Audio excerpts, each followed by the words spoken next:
नमस्कार साथियों, स्वागत है आप सभी का अंकित इंस्पायर्स इंडिया पर। चैत्र नवरात्रि और हिंदू नववर्ष की आप सभी को हार्दिक शुभकामनाएं। साथ साथ आगे बढ़ते हुए आज के सेशन में हम जिक्र कर रहे हैं आने वाले एक बड़े गैस संकट का। साथियों, पश्चिम एशिया के अंदर हालात इस समय बिगड़ने शुरू हो गए हैं।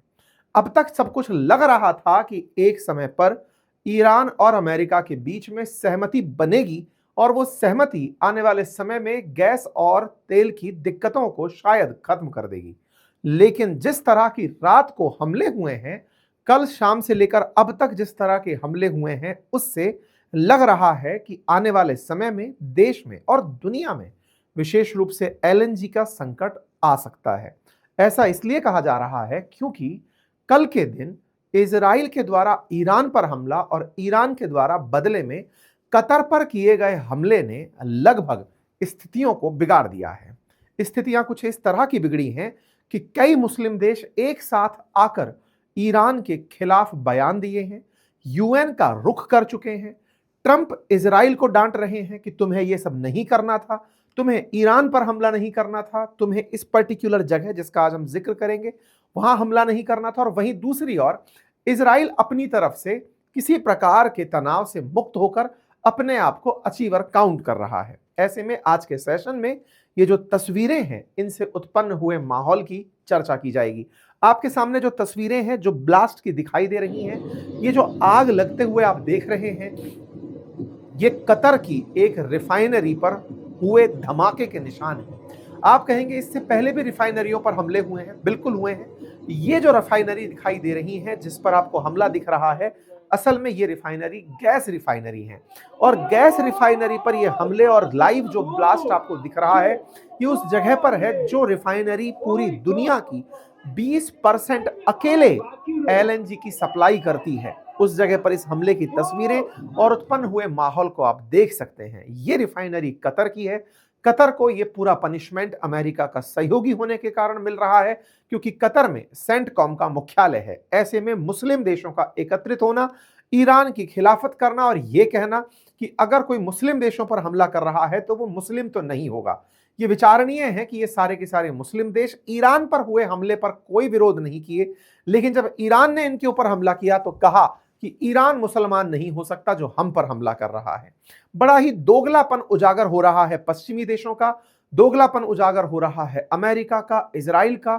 दुनिया को संकट में उतारने के बाद अब पूरी दुनिया का दोगलापन उजागर हो रहा है क्योंकि जहां जहां जो जो संकट में है वो देश अब तक चुप अगर बैठे हैं तो वो चुप्पी उन्हें ही उनके देशों के अंदर परेशान करेगी। आवश्यकता है यूएन को पुनर्जीवित होने की, जो इस समय बिल्कुल डेड होकर पड़ा हुआ है। आवश्यकता है यूएन की जो इस समय फिर से उठे। यूनाइटेड नेशन सिक्योरिटी काउंसिल में बैठे हुए ये जितने भी सुपर पावर कंट्री हैं, अगर ये आज भी नहीं चेते तो दुनिया बहुत गलत दिशा की तरफ आगे बढ़ रही है।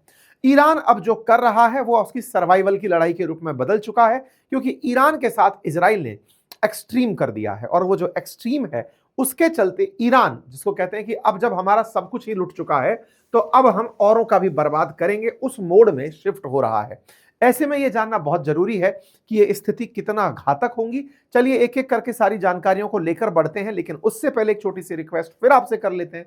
यदि आपने हमारे चैनल को सब्सक्राइब नहीं किया है, आप जिस भी मोबाइल या लैपटॉप में देख रहे हैं, सब्सक्राइब का एक बटन है, उसे जाकर के क्लिक कर दें। ऐसा इसलिए कहा जा रहा है कि हमारे लगातार सुनने वालों में लगभग 43% हमारे ऑडियंस ऐसे हैं जिन्होंने हमें सब्सक्राइब नहीं किया हुआ है। आप इसे सब्सक्राइब कर लें सो दैट आप तक हमारी बातें लगातार पहुंचती रहें। साथियों, अमेरिका, इजराइल और ईरान का जंग का आज 20वां दिन चल रहा है और ऐसे में कतर ने गुरुवार को बड़ी कार्रवाई करते हुए कुछ ईरानी मिलिट्री और सिक्योरिटी अधिकारियों को अवांछित पर्सन नॉन ग्रांटा बताते हुए निकाल दिया है। लेकिन कतर ने इन लोगों को क्यों निकाला, इसके पीछे का कारण बताया गया इनकी रास लफान रिफाइनरी पर हुआ ईरान का हमला। आपको याद होगा कल ही के दिन हमने इसी चैनल पर एक सेशन किया था जिसमें आपको बताया था कि खमेनी के बाद में सबसे ताकतवर व्यक्ति खत्म हो गया है। खत्म हुए थे लारिजानी। कल के सेशन में जिक्र था इनके मारे जाने का। यह जिक्र इसीलिए था क्योंकि लारिजानी का मारा जाना, अली लारिजानी का मारा जाना ईरान के लिए बहुत बड़ा झटका था। लारिजानी और बसीत फोर्स के जो कमांडर थे, उन दोनों का एक साथ मारा जाना और एक टॉप इंटेलिजेंस ऑफिसर का इजरायली हमले में मारा जाना, ईरान को एकदम रिटेलिएशन में ले आया। लारिजानी कौन थे इसका अंदाजा इससे लगा लीजिए कि इब्राहिम राइसी के साथ जिनकी सीट लगती हो, इसका मतलब समझ लीजिए कि खमनेई के जो खास लोग थे, राष्ट्रपति लेवल के जो व्यक्ति थे लारिजानी, वो मारे गए। लारिजानी के मारे जाने के बाद ईरान में सड़कों पर कितने लोग उतरे, इससे आप अंदाजा लगा सकते हैं कि उनकी ईरान में लोकप्रियता क्या थी, या फिर आज भी इनके समर्थन में कितने लोग हैं। और ये भी जान सकते हैं कि ये जो भीड़ उतर के सड़कों पर दिखाई दे रही है, लारिजानी के जनाजे में उतरी भीड़ है, जो बार बार ये इन्फॉर्म कर रही है वर्ल्ड को कि जिसे आप मान रहे हैं कि जो सरकार यहां चल रही है, जो लीडर्स यहां पर हैं, उनका समर्थन नहीं है, ऐसा नहीं है। लारिजानी के जनाजे पर उतरी ये भीड़, जिसे इस बात का डर नहीं कि इजरायली हमला इनके ऊपर होगा या अमेरिकी हमला इन्हें होगा, और ये आकर के अपनी तरफ से इस जनाजे में शामिल हो रहे हैं। लारिजानी के मारे जाने के बाद में एकदम सख्त लहजे में ईरान रिटेलिएशन का अनाउंसमेंट करता है। इनकी तरफ से मुज्तबा खमनेई, जो कि इस समय सुप्रीम लीडर हैं, उनका बयान आता है और वो पहले तो अपनी तरफ से सांत्वना देते हैं, अपनी तरफ से श्रद्धांजलि अर्पित करते हैं लारिजानी को, और उसके बाद में वो अपनी तरफ से बयान देते हैं और कहते हैं कि let the adversaries of Islam know that shedding the blood of such people at the foot of mighty tree of Islamic system will only make it stronger, and surely every drop of blood has its due retribution that the criminal murder of these martyrs will soon have to pay। इनके इस बयान से ये कल स्पष्ट हो चुका था रात 10:30 बजे कि इस समय ये फैसला कर लिया गया है कि अगर आप लोग इस तरह हमारे लोगों को मारते चले गए, तब इसका पे आप सबको करना पड़ेगा। ईरान ने कल रात 18 तारीख को ये इन्फॉर्म किया, और उसके बाद में पश्चिम एशिया के जितने भी ये देश हैं, चाहे सऊदी है, चाहे ईरान है, कतर है, सऊदी है, यूएई है, कतर, बहरीन, ओमान, इन सबको इन्फॉर्म किया कि आप अपनी अपनी अब रिफाइनरी छोड़कर चले जाओ। ऐसा क्यों किया, इसके पीछे का कारण क्या था कि इजराइल यहीं तक नहीं रुका। इजराइल ने कल एक बड़ा रोचक घटना और घटी, और वो घटना ये थी कि खमनेई के हैंडल से भी एक ट्वीट आया। खमनेई के हैंडल से जो ट्वीट है वो उनके ऑफिशियल मेल, जो ट्विटर हैंडल है, उससे ट्वीट आया, और उसमें इन्होंने लारिजानी के मारने पर लोगों का जो गुस्सा है उसके ऊपर तस्वीर डाली थी। यहां पर एक बहुत बड़ी कॉन्स्पिरेसी का जन्म हो रहा है, और वो ये कि लारिजानी का जनाजा दिखाई दिया लेकिन खमनेई का जनाजा दिखाई नहीं दिया है। क्या खमनेई जिंदा हैं? अब इस बात को लेकर के एक अलग माहौल बनता चला जा रहा है, और ऐसे में अब नेतन्याहू जो इस तरह के लगातार क्लेम करते चले जा रहे हैं, उन्होंने ना केवल लारिजानी को मारा बल्कि एक और दुर्घटना को अंजाम दिया। और वो क्या था? असल में ईरान की एक ऑयल रिफाइनरी है, गैस रिफाइनरी है, या ये कहिए कि एक आइलैंड है जिस पर ईरान गैस बाहर निकालता है, और जिस जगह से गैस बाहर निकालता है वहां पर इजराइल ने कल हमला कर दिया। हुआ ये कि यहां पर आपको एक जगह दिखा रहा हूं जिसका नाम है साउथ पार्स गैस फील्ड। आप इसे एक बार के लिए मैप पर समझने का प्रयास करें। ये फारस की खाड़ी, पर्शियन गल्फ है। पर्शियन गल्फ के मध्य में आप एक बॉम्ब का इस निशान देख रहे हैं। ये जो जगह आप लोग देख रहे हैं पर्शियन गल्फ के भीतर, ये जगह दिखने में तो शायद दिखाई दे ही नहीं रही कि यहां पर कोई आइलैंड है। असल में यहां पर लगभग 9000 किलोमीटर के आसपास का एक ऐसा एरिया है जहां से गैस निकलती है प्रचुर मात्रा में। उस एरिया पर आधा कंट्रोल, लगभग आधा कंट्रोल कतर का है, और लगभग आधा कंट्रोल ईरान का है, क्योंकि यह लगभग मध्य में पड़ता है। तो लगभग मध्य में इस जगह पर साउथ की तरफ जो एरिया है, जो कंट्रोल में है ईरान के, उस जगह पर हमला हो जाता है। ये जो हमला होता है ये साउथ पार्स नामक जगह पर होता है। अगर आप इसे यहां पर नोटिस करें तो आप समझ पाएंगे कि इनका जो ये हमला है,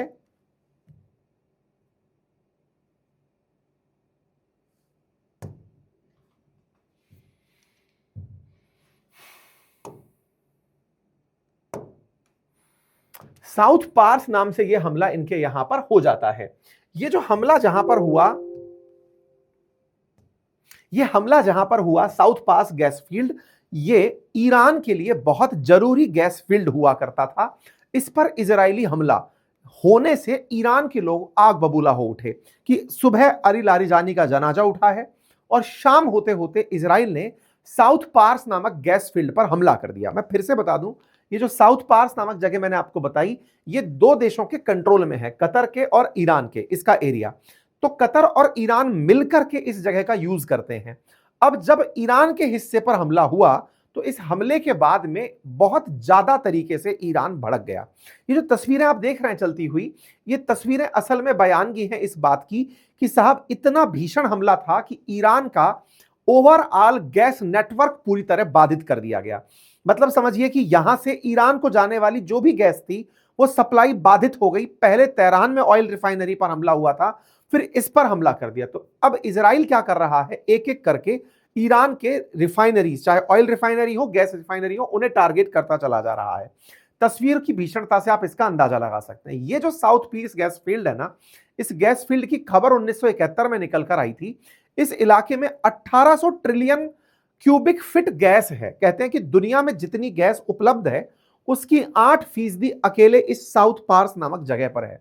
इस गैस फील्ड से ही दुनिया की गैस की जरूरतों की पूर्ति अगर करनी हो तो इतनी गैस यहां पर है कि अगले 13 साल तक अकेला यह जगह गैस की पूर्ति कर सकता है। 13 ईयर पूरे वर्ल्ड को एक साथ गैस की सप्लाई करने का अगर ऑर्डर दिया जाए तो यहां से हो सकता है।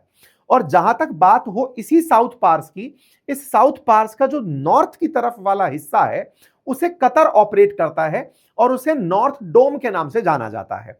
मतलब एक हिस्सा है जिसका ऊपरी हिस्सा समझ लीजिए जो कि ईरान के पास है, उस ईरान के पास वाले हिस्से का कंट्रोल साउथ पार्स के नाम से है, और एक हिस्सा है जो कि निचले की तरफ है, उसे नॉर्थ पार्स के नाम से जाना जाता है, नॉर्थ फील्ड के नाम से। नॉर्थ फील्ड पर कतर का कब्जा है और कतर यहां से दुनिया को गैस सप्लाई करता है। आप इस तरह से समझिए कि कतर का जो एलएनजी भंडार है, लिक्विफाइड नेचुरल गैस का, वो यहीं से सप्लाई होता है। मैक्सिमम जो समझिए कि दुनिया की जो एलएनजी सप्लाई का 20% हिस्सा है वो इस नॉर्थ फील्ड से निर्यात होता है।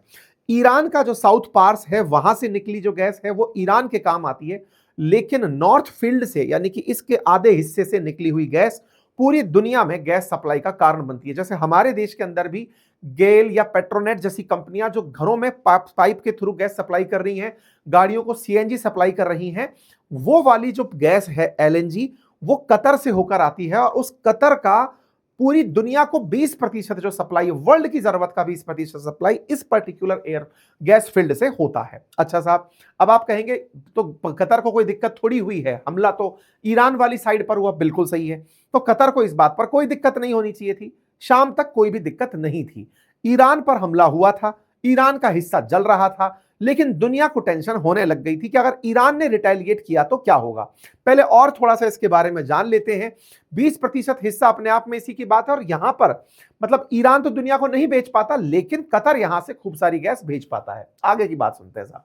अब जब बुधवार को दिन इजराइल ने यहां पर हमला किया, साउथ पार्स के ऊपर हमला किया, तो कतर को इस बात का डर लग चुका था कि कुछ तो अब गड़बड़ होने वाला है। ऐसा मैं क्यों कह रहा हूं, असल में साउथ पार्स पर हुए हमले के बाद में ईरान ने दुनिया के देशों को ये इत्तला भेजा, इंफॉर्मेशन भेजा पश्चिमी एशिया के देशों को कि आपने अरी जानी मार दिया हमारा, आपने हमारा सबसे बड़ा गैस फील्ड फोड़ दिया, अब दुनिया वालों सतर्क हो जाओ, अब हम आ रहे हैं। तो ईरान का जो ईरान रेवोल्यूशनरी गार्ड IRGC है, उस IRGC ने पश्चिम एशिया के इन सभी देशों को संदेश भिजवाया कि देखो हम तो हमला करने आ रहे हैं, लेकिन हो सके तो अपनी अपनी रिफाइनरीज को छोड़कर चले जाओ। और यही हुआ, यहां से ये लोग रिफाइनरीज को छोड़ करके निकलने का आदेश देते हैं, और साउथ पार्स पर हमले के तुरंत बाद ईरान कतर पर हमला बोल देता है।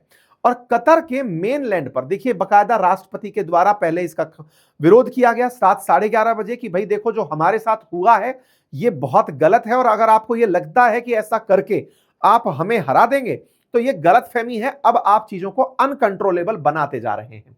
ईरान ने इसके बाद में रात होते होते लोगों को मैसेज भेज दिया कि भैया आप लोगों ने हमारे यहां पर हमला करके गलत कर दिया है, एनर्जी सप्लाई नहीं तोड़नी चाहिए थी, हमारी जरूरतों पर हमला नहीं करना चाहिए था। आज सुबह बोले तो कल रात 12 बजे कतर एनर्जी की तरफ से एक स्टेटमेंट आता है कि हमारी रास लफान जो इंडस्ट्री है उस पर हमला हो चुका है। रास लफान इंडस्ट्रियल सिटी जो कि कतर में है, ये असल में जो नॉर्थ एरिया है, नॉर्थ फील्ड है, उसी जगह का जहां पर हमला हुआ था, साउथ पार्स नामक आइलैंड का, उसकी गैस को रिफाइन करता है। तो ये वाली जो रास लफान इंडस्ट्रियल सिटी है, यहां पर लाख से अधिक लोग काम करते हैं, 1 लाख से अधिक लोग काम करते हैं, और यहां पर से ही दुनिया को एलएनजी रिफाइन करके ठंडी करके भेजी जाती है। तो भाई साहब रात को मतलब मध्य रात को यहां पर मैसेज आना शुरू होता है कि भैया हमारे ऊपर हमला हो चुका है रास लफान इंडस्ट्रियल सिटी पर, और इन्होंने मिसाइल अटैक की जानकारी देना शुरू कर दिया। रास लफान इंडस्ट्रियल सिटी कहां है? तो कतर के मेनलैंड पर है। अब इसको समझते हैं। देखो, मध्य के अंदर था साउथ पार्स, जहां पर इजराइल ने हमला किया। इजराइल के हमले के बाद ईरान ने कतर पर हमला किया। देखो, मारता इजराइल है, इजराइल का ईरान कुछ बिगाड़ नहीं पा रहा है। इजराइल के ऊपर ईरान गोले जरूर फेंकता है, और गोलों के अंदर वो कई ऐसे गोले भी फेंकता है जो मल्टीपल वॉरहेड में कन्वर्ट हो जाते हैं, लेकिन उससे भी इजराइल का खासा नुकसान नहीं हो रहा है। लेकिन अमेरिका का नुकसान करना ईरान को समझ में आता है। और अमेरिका का नुकसान कैसे? ये जितने भी यहां पर देश बैठे हुए हैं, ये सब अमेरिका के साथ हैं, अमेरिका के साथ है, और अमेरिका इजराइल के साथ है। तो ये पता है कि इन पर प्रेशर क्रिएट करूंगा तो ही वो इजराइल को रोकेंगे। ऐसे में इन्होंने, ईरान ने कतर पर हमला किया। कतर के अंदर सेंटकॉम का मुख्यालय है। सेंटकॉम क्या है? अमेरिका का सेंट्रल कमांड, जो इस पूरे क्षेत्र पर नियंत्रण करने की सेना का केंद्र बिंदु है। तो इसके केंद्र बिंदु का मुख्यालय यहां पर है। तो अमेरिका का जिन जिन देशों में बेस है, उन सब देशों को मैसेज भेजा गया कि अब अपने असेट को बचा लो।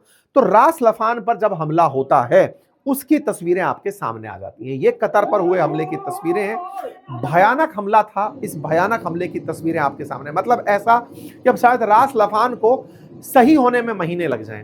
रास लफान रिफाइनरी अपने आप में बहुत महत्वपूर्ण थी, स्ट्रेटेजिकली पूरे वर्ल्ड के लिए जरूरी थी, क्योंकि एलएनजी का एकमात्र 20% इकलौता सोर्स थी। पहले हॉर्मुज के बंद होने से दिक्कत थी, कम से कम रिफाइन होकर के चीजें रखी जा रही थी, लेकिन अब हॉर्मुज तो बंद है ही है, रास लफान पर भी हमला हो चुका है। इससे आप अंदाजा लगा सकते हैं 20% ग्लोबल एलएनजी सप्लाई अब यहां से इंपैक्ट होगी, और यह अपने आप में बहुत बड़ी चीज है। अब इसको ना एक तरह से समझिए कि इजराइल ने ईरान पर हमला किया, ईरान ने कतर पर हमला किया, पनिशमेंट पूरे वर्ल्ड को मिला। इस पर ट्रंप का क्या कहना है, बड़ा सवाल है। और साथ ही साथ कतर का क्या कहना है जब हमला हो गया। कतर ने एज यूजुअल इसका विरोध किया कि ये कैसे कर सकते हो। बाय द वे, मैं आपको बता दूं, अभी शायद आप इन देशों को इतना गंभीरता से ना ले रहे हो। ये कतर जैसे देश वो देश हैं जिन्हें अपने पैसे से इतना ज्यादा इन्फ्लुएंस करने की ताकत है कि एक बार इजराइल ने हमास के एक आतंकी को कतर के अंदर निशाना बना दिया था। जब निशाना बनाया तो कतर ने गुस्से में सारे मुस्लिम देश इकट्ठे किए, पिछले साल सितंबर की बात है, और उन्हें अमेरिका के सामने बिठा दिया, ट्रंप के सामने ले जाकर बिठा दिया। ट्रंप ने 1 अक्टूबर 2025 को नेतन्याहू से कतर के जो किंग हैं उनको फोन कराकर, आमिर को फोन कराकर माफी मंगवाई कि माफी मांगो कि आगे से ऐसा हमला नहीं होगा। इस बार इजराइल ने स्पिन बॉल फेंकी, इसने मारा ईरान को और ईरान ने मारा कतर को, मतलब बदला पूरा कर लिया कि कतर वालों, तुम्हें लगता था कि तुम हमसे सॉरी बुलवा लोगे, लो बेटा तुम्हारी सॉरी की कीमत इतनी बड़ी चुकाओगे कि तुम्हें समझ ही नहीं आएगा मार कौन रहा है। तुम्हें लग रहा है ईरान मार रहा है, ईरान को हमने मारा है तो वो तुम्हें मार रहा है। तो कुल मिलाकर के कतर पर हमला असल में ये इजरायली हमला था।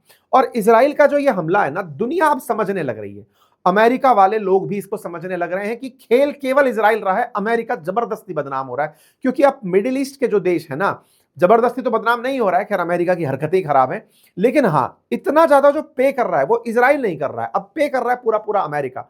लगभग अमेरिका के जो रक्षा विभाग है उसने $200 बिलियन मांगे बजट में कि साहब दे दो, इस युद्ध से हमारे साथ दिक्कतें होने वाली हैं। आप इससे समझिए कि इससे मुसीबतें अमेरिका के लिए खड़ी हो रही हैं। खैर, इससे वैश्विक बाजार पर क्या असर पड़ेगा? रास लफाइन के ऊपर जब हमला हुआ है तो निश्चित ही गेल का नुकसान होगा, तो गेल के शेयरों में प्राइस गिरा है, क्योंकि टेक्निकली अब हमारे देश के अंदर जो एलएनजी की सप्लाई है वो यहां से बाधित होगी। इसीलिए मैं आपके सामने कह रहा हूं, क्योंकि जो रास लफान है ना, यहां पर एलएनजी सप्लाई के लिए जो नॉर्थ फील्ड था, उस नॉर्थ फील्ड जो साउथ पार्स के पास वाला जो आधा हिस्सा कतर की निकालने का जो क्षेत्र था, वहां से लाई हुई एलएनजी यहां पर रिफाइन होती थी। तो इस जगह से रास लफान पूरी दुनिया को बाधित कर गया, इस तरह से समझिए। अब यह अपने आप में एक बड़ी चुनौती बनता जा रहा है और इसका सीधा असर भारत पर पड़ेगा। भारत पर क्यों पड़ेगा? क्योंकि भारत अपनी कुल एलएनजी की जरूरत का 40 से 50% कतर से मंगाता है। कतर से जो मंगाता है ना, अब रास लफान बंद हो गया तो सीधा सीधा गैस सप्लाई पर जोर आएगा, जिसके चलते गैस आपूर्ति बाधित होना शुरू होगी और बहुत सारे इंडस्ट्रीज और इन सब चीजों पर दिक्कत आएगी। देखो, ऑलरेडी एलपीजी सिलेंडर्स की दिक्कत अब व्यापक रूप से दिखने लगी है। सरकार के प्रयास चाहे जितने भी हों वैकल्पिक रूप से व्यवस्था करने के, चाहे रशिया से तेल खरीदने के, गैस खरीदने के, अमेरिका से खरीदने के, या कहीं से भी, लेकिन वो इतना जल्दी उपलब्ध नहीं हो पाएंगे कि दुनिया में उत्पन्न हुई 20% एलएनजी सप्लाई की दिक्कत को रोका जा सके। तो अब सीधा सीधा सा जो असर है आने वाले समय में वो सप्लाईज पर दिखना शुरू होगा, ऐसा प्रतीत हो रहा है। अगर ये युद्ध नहीं रुका तो ये दिक्कतें अब बढ़ेंगी। ईरान ने एक चीज ठान ली है कि तुम अब हमारा कितना भी नुकसान कर लो, हमारा तो नुकसान हो लिया, हमारे सुप्रीम लीडर, हमारे हेड्स जो हैं वो जा रहे हैं, हमारे तुमने रिफाइनरी फोड़ दी, तुमने हमारी एलएनजी फोड़ दी, ठीक है कोई बात नहीं, हमको तो पहले ही हमारी इकोनॉमी तुमने तोड़ रखी थी, लेकिन अब कम से कम तुम्हें यह एहसास करा देंगे कि आने वाला समय तुम लोगों के लिए कितना भारी है, विशेष रूप से ये देश जो दुनिया भर में पैसे वाले देश माने जाते। आप सोचिए पर कैपिटा के हिसाब से $4,17,000 का नुकसान गल्फ नेशंस को होने लगा है। इजराइल को नुकसान, कतर को नुकसान, यूएई को नुकसान। इतना ही नहीं, यह हमला केवल कतर पर नहीं था, ईरान की भी रिफाइनरी पर कल हमला, यूएई की रिफाइनरी पर भी कल हमला हुआ। ईरान के द्वारा यहां पर भी मिसाइल रिफाइनरी पर हमला किया गया, सऊदी अरेबिया पर हमला, कुवैत पर, ओमान, जॉर्डन, सब जगह ईरान के हमले कल को कल हुए।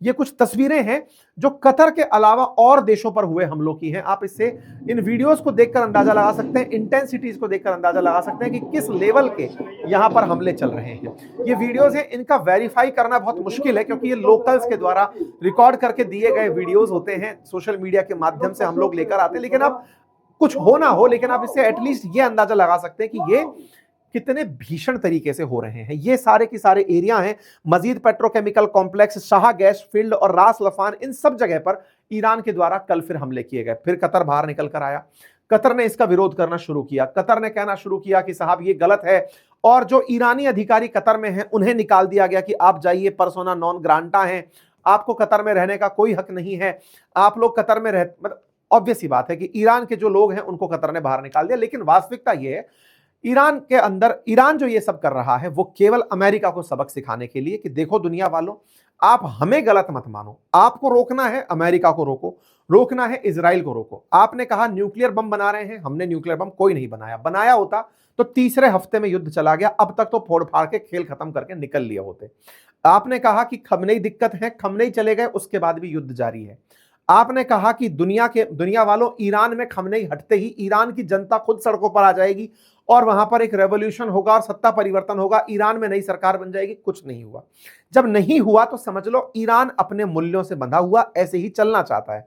जब चलना चाहता है, फिर भी आप अगर परिवर्तन करना चाहते हो तो ईरान अब बदला लेगा, कम से कम उस समय तक जब तक हम शहीद नहीं हो जाते। ये कह करके इन लोगों ने टारगेट करना शुरू किया।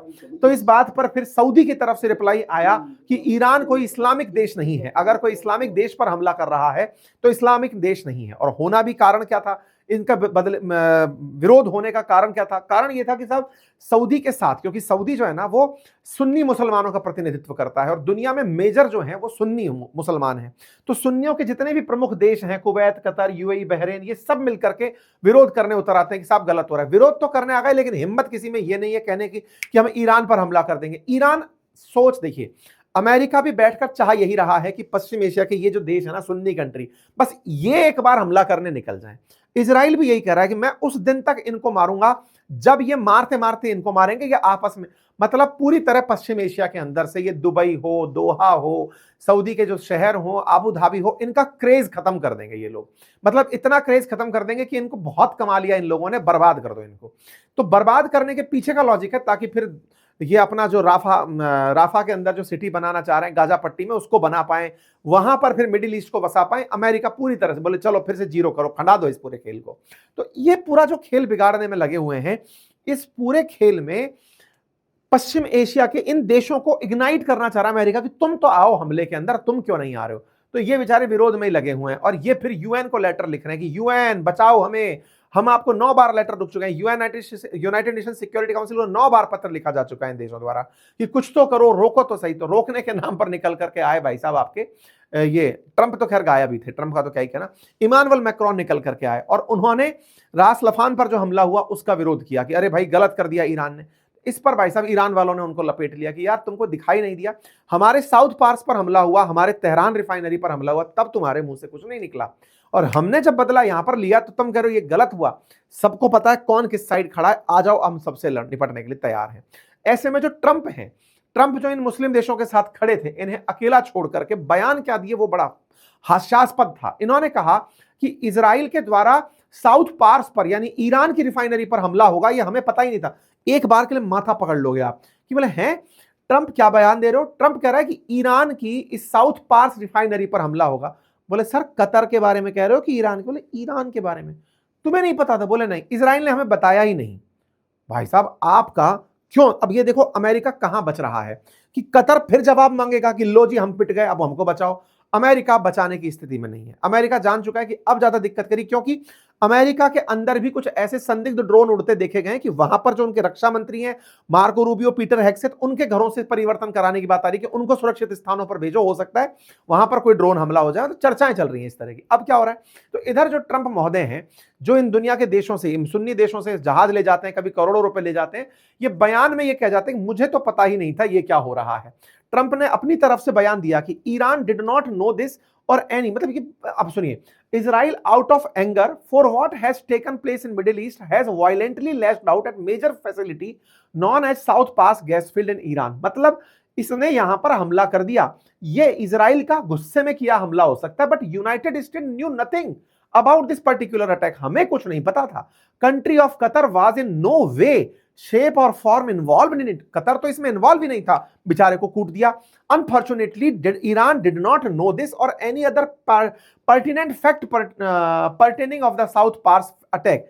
मतलब इनने कुल मिलाकर के ईरान के ऊपर भी दया करी। हो सकता है ईरान को भी ना पता हो कि वो यहां पर हमला कर रहा है। भाई साहब इनका इनोसेंस देख करके लोगों को हंसी आ गई कि साहब आप कम से कम चुप रहो, आप ये मत बोलो कि आपको नहीं पता था। अब ये बात कैसे आती है? देखो इजराइल इतना बड़ा अगर कोई एक्शन लेगा जिसका रिटेलिएशन इतना भारी हो सकता है, तो वो इनको जरूर बताया होगा। ये मैं नहीं कह रहा, असल में पहले भी ऐसा ही हुआ था। इजराइल ने जब कतर के अंदर बैठे हुए एक हमास के आतंकी को निशान बनाया था ना 9 सितंबर को, तब भी ट्रंप अपना अनभिज्ञता जाहिर किए थे कि अरे तुम ऐसा कैसे कर सकते हो। बाद में ये सारे लोग सितंबर में मुस्लिम देश पहुंच गए थे अमेरिका के पास सितंबर 24 को, तब ट्रंप ने इनको माफी बुलवाई थी कि नेतन्याहू माफी बोलो इसके कतर के आमिर से, तो ये माफी बोल दिए थे। ये तस्वीर बहुत वायरल तस्वीर निकल कर आई थी, लेकिन उस समय पर भी इजराइल से यही कहा गया था कि उसको बेचारे को पता नहीं था। अब फिर से अमेरिका के राजदूत बोल रहे हैं, कई पूर्व अमेरिका के राजदूत, कि संभव ही नहीं है कि इजराइल इतना बड़ा फैसला करने से पहले ट्रंप को इन्फॉर्म ना करे। ट्रंप की झूठ बोलने की आदत है, फिर से वो झूठ बोल रहे हैं। कुल मिलाकर ट्रंप का झूठ अब उजागर हो चुका है। मतलब हमारे देश के लोगों को तो पता नहीं आत्मसम्मान कब मिलेगा और उन्हें खुद पर कब से सम्मान होगा, विश्वास होगा, जब अमेरिका ने भारत के बारे में यह कहा कि पाकिस्तान ने भारत के इतना नुकसान पहुंचाया, दुनिया को लगा वही सब सत्य है और भारत की सेना, भारत के जो अधिकारी और वो सब बोल रहे हैं वो सब असत्य है। लेकिन अब ट्रंप का झूठ पब्लिक में उजागर हो रहा है। जब पब्लिक में उजागर होता है तो हमें यह संतुष्टि तो मिलती है कि ये फेक वर्ड का किंग है और इसने दुनिया के अंदर अशांति बो दी है। ऐसे में इसके एक अधिकारी जो कि यूएस के अंदर सिक्योरिटी के बहुत बड़े अधिकारी थे, काउंटर टेररिज्म के चीफ, उन्होंने जब रिजाइन किया तो उनका पॉडकास्ट अभी रिलीज हुआ है। तो उन्होंने अपने बयान में यह कहा कि ये पूरा खेल इजराइल द्वारा किया गया, क्यों किया गया उसके पीछे का कारण दिया। उन्होंने कहा कि जो अली लारिजानी है ना, मतलब ये ट्रंप से नाराज होकर इस्तीफा दे दिए अमेरिका के अंदर। इन्होंने अपने एक इंटरव्यू में कहा, और कार्ल टर्कसन को जो इंटरव्यू था, उनको जब इंटरव्यू दिया तो इन्होंने कहा, टकर कार्लसन को, उसमें इन्होंने अपनी तरफ से कहा कि देखो क्या है कि इजराइल है ना, वो ये नहीं चाहता कि ईरान और अमेरिका शांति वार्ता कर लें। इजराइल चाहता है कि ईरान पूरी तरह खत्म हो जाए ताकि वो संतुष्टि से और शांति से रह पाए। तो बोले इजराइल को यह पसंद नहीं था कि अली लारिजानी, जो कि अमेरिका के साथ पीस डील में लगे हुए थे इन दिनों, जब से खमनेई गए हैं, तो बोले लारिजानी हेड कर रहे थे और लारिजानी अमेरिका के साथ बातचीत में थे कि पीस डील कैसे नेगोशिएट की जा सकती है। बोले इजराइल को यह पसंद नहीं था, इसलिए उन्होंने लारिजानी को मरवा दिया। बोले इनको मरवाने के पीछे इजराइल का खुद का कॉल था और बोले वो मारा। इससे क्या हुआ कि अमेरिका को नुकसान हो रहा है, ये अमेरिका को अब पता चल रहा है। बोले खींच करके असल में इजरायली लोग अमेरिका को लेकर गए हैं। ये बात पता चलती है इनके तुलसी गवाड़ जो खुफिया एजेंसी की प्रमुख हैं उनके बयान से भी। उन्होंने भी एक बयान दिया कि ईरान ने, जब पिछली बार अमेरिका ने हमला किया था ना ईरान पर 2025 में, जब न्यूक्लियर फैसिलिटी को नुकसान पहुंचाया था, बोले तब से ईरान ने न्यूक्लियर एनरिचमेंट प्रोग्राम में कोई बड़ी तरक्की नहीं करी, उन्होंने वो कार्यक्रम वहीं रोक दिया। बोले अब ऐसे में केवल इस वजह से निशाना बनाया जा रहा, तो बोले ये केवल इजरायली मकसद है। अब पता ये चल रहा है कि अमेरिका के ट्रंप को केवल इजरायली लॉबिस्टों के द्वारा जो इजरायली यहूदी वहां पर पैसे वाले हैं, उनके द्वारा युद्ध को भड़काने के लिए अमेरिका का साथ लिया जाता है।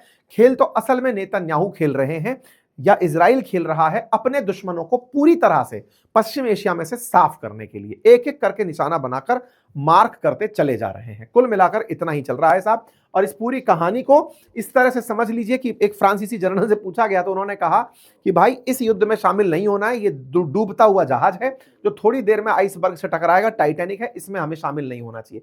मैक्रोन ने अपनी तरफ से बातचीत करी अमीर ऑफ कतर के साथ और प्रेसिडेंट ट्रंप के साथ कि भाई ये जो हो रहा है गलत है, सिविलियन पॉपुलेशन को निशाना नहीं बनाया जाना चाहिए। इस पर उठ करके सैयद अब्बास अरागची जो कि विदेश मंत्री हैं ईरान के, उन्होंने कहा कि वाह मैक्रोन वाह, आपको कतर पर हुआ हमला दिख रहा है और हमारे ऊपर हुए हमले नहीं दिख रहे हैं, बहुत बढ़िया। खैर दुनिया है जो सब देख रही है, बाकी देख तो आप भी रहे हैं, आपको क्या लगता है जरूर बताइएगा। चैनल पर नए हैं तो सब्सक्राइब कर लीजिए। फिलहाल के लिए यही है अपडेट, बाकी जो अभी अपडेट होंगे आप सभी को दे दिए जाएंगे। मेरे तमाम साथियों से फिर से रिक्वेस्ट है कि जो पिछले 2 दिनों में हमने वेबिनार अटेंड करने के लिए आप लोगों को लिंक दिए थे, वो लिंक चूंकि फुल हो चुके हैं, हमारी कम्युनिटी ओवर लोड हो चुकी है। आप परेशान ना हो, आपके द्वारा लगातार कॉल सेंटर्स पर कॉल आ रहे हैं कम्युनिटी ज्वाइन करने के, कमेंट्स बॉक्स में मैसेजेस में आ रहे हैं, ईमेल्स आ रही हैं। आपके लिए मैं फिर एक वेबिनार लेकर आऊंगा। जो लोग जुड़ चुके हैं वो इस रविवार को वेबिनार अटेंड कर लें, फिर अगली वेबिनार एआई के ऊपर आप लोगों के लिए लेकर आएंगे। ठीक है साहब, फिलहाल के लिए इतना ही, अपना ख्याल रखें, बहुत बहुत धन्यवाद। इसे सब्सक्राइब कर लें, थैंक यू।